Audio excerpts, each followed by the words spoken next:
Il arriva que le pauvre mourut, et qu'il fut porté par les anges dans le sein d'Abraham. Le riche aussi mourut, et fut enseveli.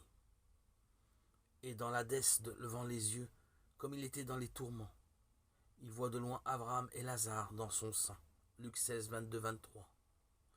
Sur une pierre tombale, on pouvait lire « Arrête-toi, étranger, en passant devant moi. Comme tu es maintenant, j'étais autrefois. Comme je suis aujourd'hui, tu seras. Ainsi, prépare-toi à mourir et à me suivre. » Un passant lut ces mots et grava ceci à côté. « Je ne veux pas te suivre, tant que je ne sais pas par quel chemin tu as pris. » Cela peut vous faire sourire. Ces mots transmettent cependant deux messages solennels et saisissants que confirment les versets ci-dessus. Premièrement, nous avons rendez-vous avec la mort. Deuxièmement, la route que nous avons choisi de suivre au cours de notre vie détermine la destination finale de notre âme. Tous les hommes sont égaux devant la mort. Riches et pauvres, petits et grands, saints et pécheurs, tous vont vers la mort.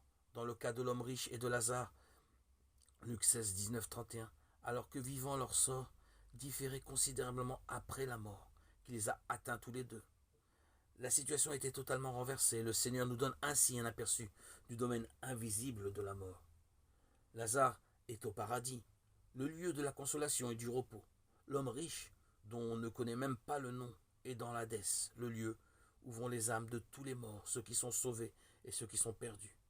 Mais il se trouve dans les tourments. Lazare n'était pas dans le paradis à cause de sa pauvreté, ni l'autre homme dans les tourments à cause de ses richesses. La place attribuée à chacun était la conséquence du choix qu'ils avaient fait pendant leur vie. Lazare, en toute conscience, avait pris la décision de se confier dans le Seigneur pour son salut, alors que l'homme riche s'était confié dans ses biens.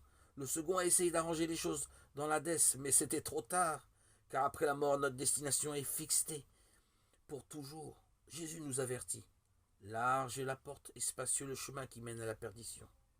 Étroite est la porte et resserrée le chemin qui mène à la vie. Matthieu 7, 13, 14. Sur quel chemin marchons-nous? Dans quelle direction allons-nous? Où va-t-on? Quelles sont nos directions, nos projets, nos horizons? Quels sont nos objectifs, nos choix aujourd'hui?